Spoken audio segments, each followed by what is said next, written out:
오늘은 고등학생들이 대학교 입시를 준비하기도 하지만 또 중학생들이 웹툰 고등학교나 애니메이션 고등학교를 준비하기도 합니다. 학생들이 그림을 그릴 때 굉장히 궁금한 것들이 많이 있거든요. 그래서 오늘 이정 학생이 궁금한 거를 해결해주는, 조언을 해주는 시간을 갖도록 하겠습니다. 이게 이정 학생 작품인가요? 네. 이거 언제 그린 거예요? 이거는 지지난번 토요일에 그렸던. 최근 작품이네요. 네. 본인이 직접 스토리를 짜고 그다음에 폰티도 짜고 그림을 그린. 네. 스토리에 대해서 간단하게 설명을 해준다면? 주제에 맞춰서 그렸는데 주제는 좋아하던 작가가 만약 AI인데 어시스트 제안이 온다면? 이라는 주제였어요. 그래서 그 주제에 맞춰 그렸는데 처음에는 AI라서 서로 맞지 않아서 힘들어하지만 나중에 AI가 고맙다고 주인공에게 얘기를 하면서 같이 일하는 것에 대한 보람을 느끼는 만화입니다.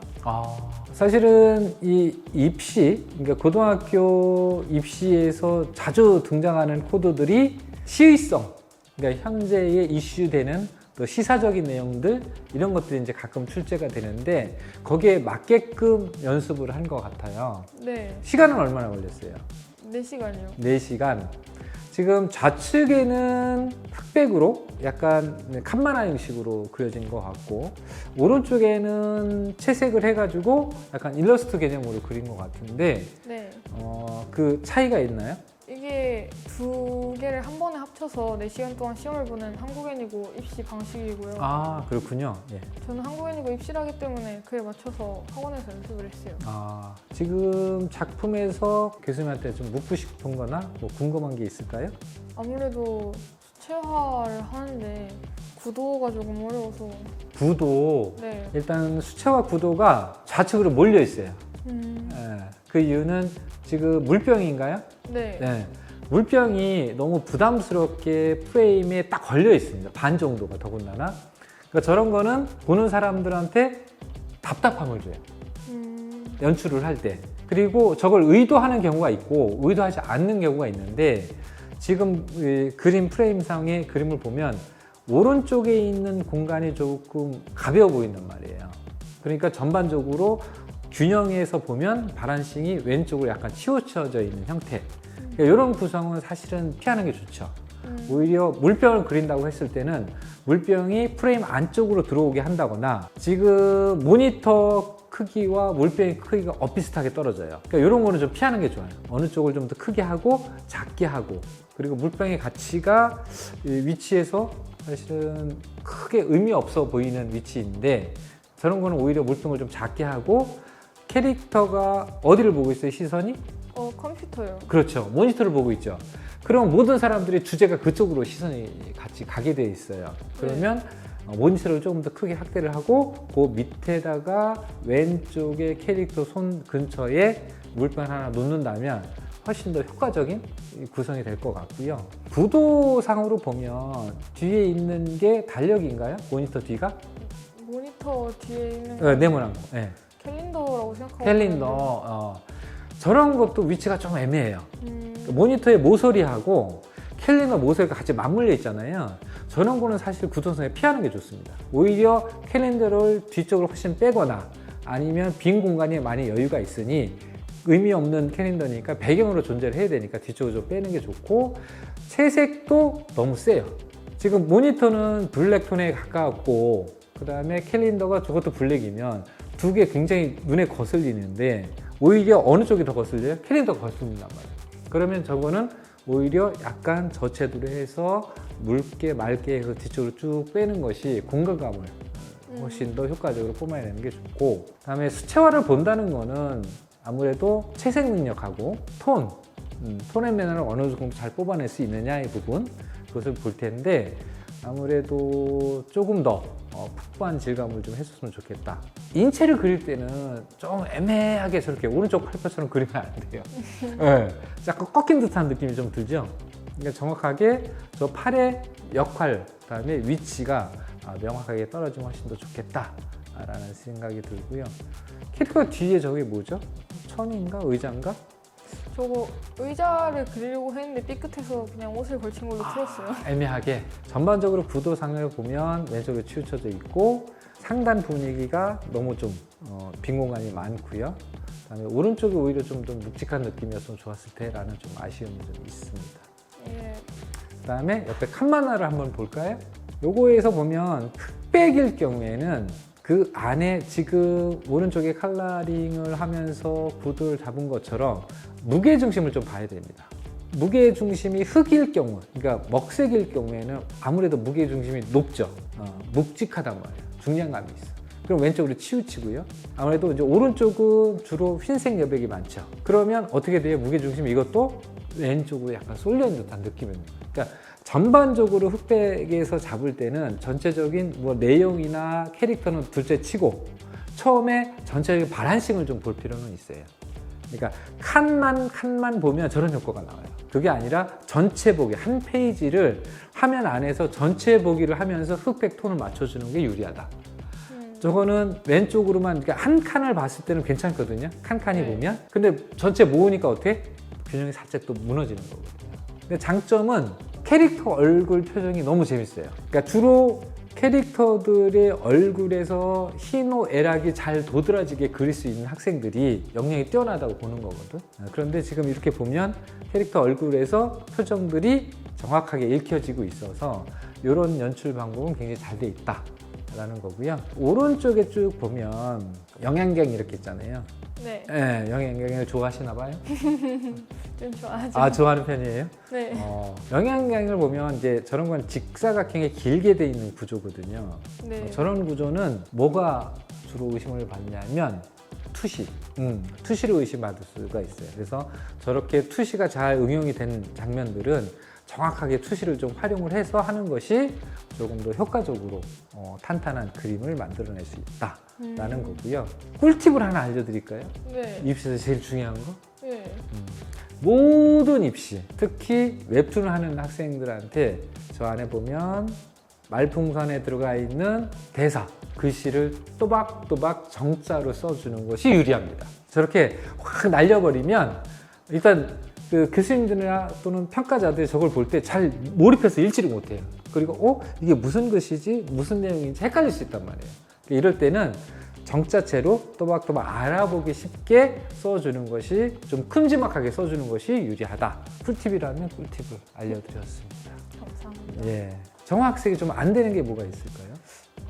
제가 조금 안 되는 거는 색깔이 잘 안 돼요. 아, 색.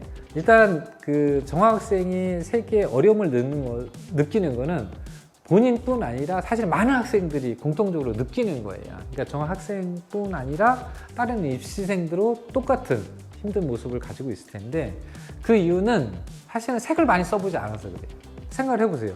집에서 내가 채색을 도대체 얼마만큼 많이 할까 이렇게 생각 보면 보통 펜을 가지고 연필을 가지고 흑백은 많이 그렸지만 아마 채색을 많이 하지 않았을 거예요. 아마 학원을 다니면서 본격적으로 채색을 할 가능성이 높은데, 그러다 보니까 흑백 그림은 혼자서 몇 년 동안 그렸죠. 네. 낙서도 그리고, 그러니까 자신감이 있단 말이에요, 형태에서는. 근데 채색은 혼자서 많이 해보는 시간이 많이 없죠. 그러다 보니까 경험에서 많이 떨어지니까 자신이 없을 수가 있고요. 또 한 가지는 채색은 조금 타고난 것도 사실 있어야 합니다. 그러니까 본인이 선호한 색깔이라든가 또 색에 대한 편견이라든가 이런 것들이 있는 친구들이 꽤 있어서 그런 부분을 좀 이런 쪽으로 좀 공부를 할 필요는 좀 있다라는 겁니다. 그래서 앞으로 색을 좀 적극적으로 많이 써보는 것, 이것이 좀 필요할 것 같고요. 혹시 디지털을 좀 많이 하십니까? 디지털 입시를 시작하기 전에는 디지털 그림을 주로 그렸는데 입시를 시작하고 나서는 손그림을 더 많이 그리는 거예요. 아, 그렇게 돼서 아무래도 입시 시험을 봐야 되니까 집에서 그냥 형태를 잡고 기본적으로 자기가 낙서했던 것도 좋으니까 컴퓨터 디지털을 불러들여서 그 안에서 채색을 좀 해보면서 이렇게 조언을 좀 많이 듣는 것, 이게 좀 좋을 것 같아요. 또 다른 고민이 있다면? 배경이나 투시가 너무 어려운데 그런 것들을 연습할 수 있는 방법이 있었으면 좋겠어요. 일단은 배경은 묘사력하고도 많이 연결이 되고요. 그다음에 구도하고도 연결이 되고 연출하고도 연결이 돼요. 그래서 보통 학생들이 캐릭터에 집중하는 경향이 많습니다. 그런데 좋은 작가는, 좀 잘 그리는 작가들은 배경도 굉장히 잘하죠. 그 이유는 그만큼 신경을 많이 쓰기 때문에 그렇습니다. 그러면 집에서는 예를 들어서 캐릭터에 관련된 거를 5장을 그린다면 한 장 정도는 좀 밀도 있게 배경을 스스로 그려보는 것, 이것이 좀 중요할 것 같고요. 또 한 가지 질문이 뭐였을까요?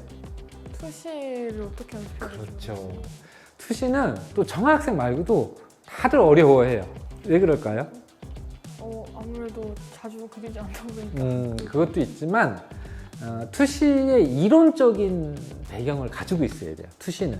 그러니까 투시는 그림을 적용해서 사실은 이 원근감을 효과적으로 또는 독자들이 화면을 안정되게 보게 하기 위한 장치일 텐데, 이거는 이론적으로 자기가 습득을 하고 있어야 흔들리지 않는 투시로 사용할 수가 있는데, 대부분의 이론이 탄탄하게 정립이 안 되어 있기 때문에 굉장히 어려워하는 경우가 많이 있습니다. 그래서 투시는 아무래도 이론적인 공부를 선생님들이나 아니면 책을 통해서 본인이 좀 습득할 필요가 좀 있을 것 같습니다. 또 다른 질문은 네. 아무래도 이쪽으로 가려면 대학을 가야 하잖아요. 네네네. 근데 정확히 어떤 대학을 가야 하고 어떻게 준비해야 할지를 잘 모르겠어요. 아무래도 대학은 현재 본인이 이제 선택하는 방법이 있죠. 우리나라의 대학이 한 40개가 넘어요. 굉장히 많은, 일본에도 이렇게 많은 웹툰 관련, 만화 관련 대학이 없는데, 우리나라는 특이하게도 굉장히 많은 학과들이 개설되어 있고요. 그래서 선택폭은 굉장히 넓은 편이다 라는 게 첫 번째고, 대학의 선택의 기준은 일단은 가장 중요한 거는 커리큘럼이겠죠. 네, 그러니까 특정 학교는 지칭하긴 뭐하지만 일단 요새는 모든 대학 홈페이지에 들어가면 커리큘럼이 다 나와 있습니다. 어떤 수업을 받고 있는지, 그래서 그 커리큘럼이 첫째 중요할 것 같고, 두 번째는 아무래도 교수진이겠죠. 예, 학과는 있지만 웹툰에 관련된 교수님이 없다. 그러니까 교수님들이 이 프로필을 또 다 나와 있거든요. 보시면은 이 학교는 좋은 우수한 교수님들이 있구나 없구나를 판단할 수가 있어요. 다음에 세 번째는 요새는 또 장비 싸움이잖아요. 맞죠? 예, 예. 최근 장비를 어느 대학교가 많이 보유하고 있느냐, 이것도 굉장히 중요한 포인트가 될 것 같아요. 본인이 들어갔는데 뭐 장비가 너무 비싸, 그러니까 대학에서 그걸 많이 구입하지 않았어. 그럼 나는 쓰고 싶은데 다른 친구들이 많이 쓴단 말이죠. 그럼 나는 못 쓸 수도 있으니까, 이런 장비가, 최근 장비들이 얼마만큼 잘 구비되어 있는지, 이거는 교육 환경이라고 할 수 있겠죠. 교육 환경이 잘 되어 있는지가 중요할 것 같고, 다음에 또 한 가지는 아무래도 요새는 장학금제도가 굉장히 잘 되어 있어요. 그리고 국립대학교도 있고 공립대학교도 있고 사립대학교도 이렇게 나누어 볼 수 있을 텐데, 각 대학교마다 장학금 지원 대책이 얼만큼 있는지. 네. 그러면 기왕이면 대학 다닐 때 장학금을 많이 받고 다니는 게 학생한테 유리하잖아요. 네. 그래서 그것이 중요할 것 같고요. 그 다음에 이제 또 하나는 거리겠죠. 거리는 뭐냐면 부모님한테 어떻게 효도를 할 수 있느냐의 부분인 거예요. 그러니까 아무래도 교통편이 먼 대학일수록 본인이 교통비가 많이 들고, 또 교통이 먼 대학일수록 자취를 하거나 기숙사 생활을 할 텐데 그만큼 생활비가 굉장히 많이 들죠. 근데 대부분 학생들은 그런 생각을 많이 안 하고 이제 입학을 한단 말이죠. 그런데 다녀보면 보통 3년제일 경우는 3년 자취 비용이 엄청나죠. 또 생활비도 엄청나죠. 네. 그렇죠. 그리고 3년 동안 장거리, 예를 들어 2시간, 3시간 다니는 통학을 한다. 그것도 역시 엄청날 거예요. 시간이 엄청 많이 소요가 될 테니까. 뭐 이런 것들을 가지고 다양하게 검토를 한다면 제가 볼 때는 대학교 선택 폭이 아무래도 딱 정해지지 않을까, 뭐 이런 생각을 합니다. 수입이 어떻게 되는지, 웹툰 작가나 애니메이션 쪽으로 나가게 된다면.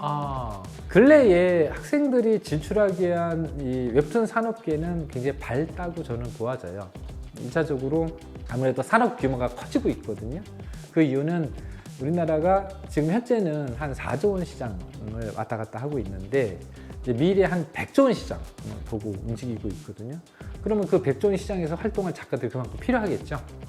그래서 정학생이 아마 나중에 웹툰 작가로 데뷔해서 활동할 때쯤 되면 지금보다 조금 더 많은 기회가 있지 않을까라는 생각이 들고, 아무리 산업 구조가 변하더라도 좋은 작품과 좋은 작가는 영원합니다.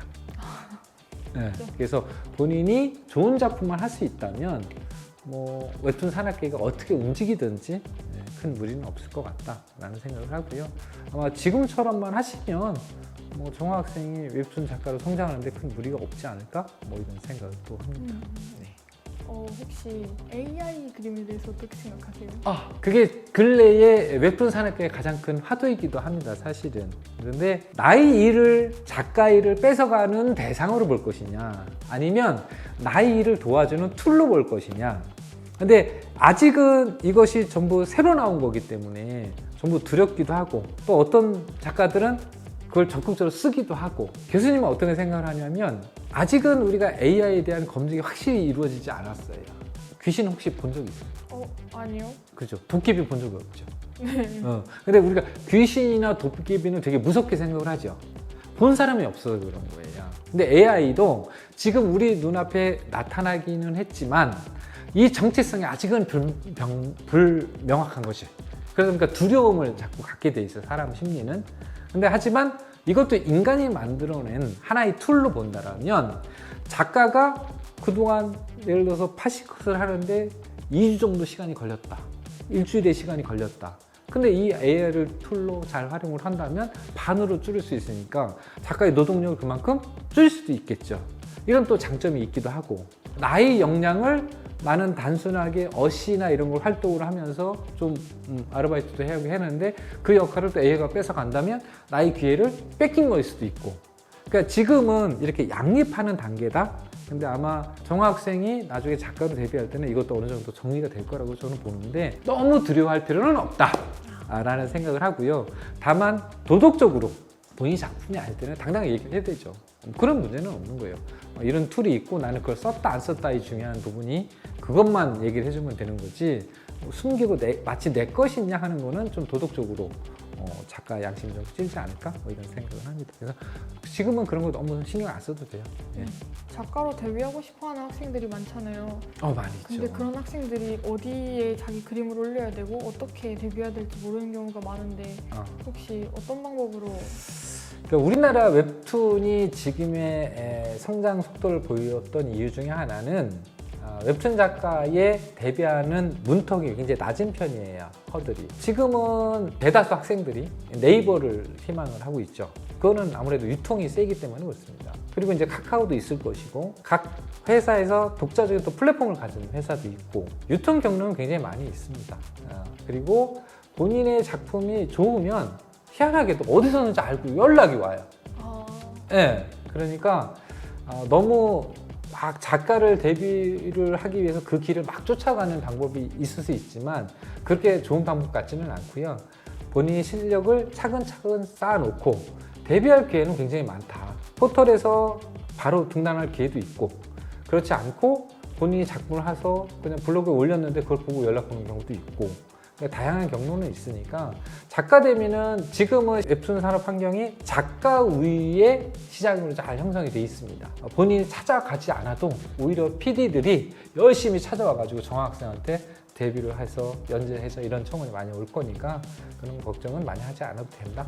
지금은 뭘 해야 된다? 실기 연습? 그렇지. 그것만 하면 됩니다. 감사합니다. 네, 이정화 학생하고 입시에 대한 이야기 또는 작품에 대한 여러 가지 이야기를 해보았습니다. 제가 이야기하는 것이 뭐 절대적인 거는 아니지만 그래도 제가 한 20여 년 입시 또 감독을 해보고 또 입시 컨설팅을 해보고 입시 자문을 해본 경험에 의해서 보면 아마 대다수 학생들이 느끼는 고민이 비슷한 것 같다는 생각을 합니다. 하지만 가끔 가다가 잘못된 정보들이 많이 왔다 갔다 하거든요. 그래서 이런 부분이 또 궁금하다 하는 것들은 저희한테 알려주시면 제가 심층적으로 알아봐서 여러분한테 정확한 정보를 전달해 드리도록 하겠습니다. 오늘 이정 학생 실기 공부하기도 바쁘고 공부하기도 바쁠 텐데 이렇게 와주셔서 너무 감사하고요. 정말 나중에 이정 학생이 멋지게 데뷔해서 작가로 또 만나는 시간이 됐으면 좋겠습니다. 감사합니다. 감사합니다. 예, 안녕하세요. 툰앤설의 김 교수입니다. 여러분하고 함께 방송을 만들어 가고 싶어서 공지를 하나 하겠습니다. 웹툰이나 다양한 미디어 콘텐츠로 궁금하신 것이 있으면 언제든지 댓글을 남겨주시거나 아니면 저희한테 연락을 해주시면 열심히 노력해서 여러분의 궁금증을 해결해 드리도록 하겠습니다. 모시고 싶은 작품, 모시고 싶은 작가, 아니면 본인이 직접 나는 여기 출연해서 나도 한번 이야기를 하고 싶다, 내가 내공이 깊다, 그런 분들도 언제든지 환영합니다. 함께 만드는 우리의 유튜브를 만들어 갑시다. 감사합니다.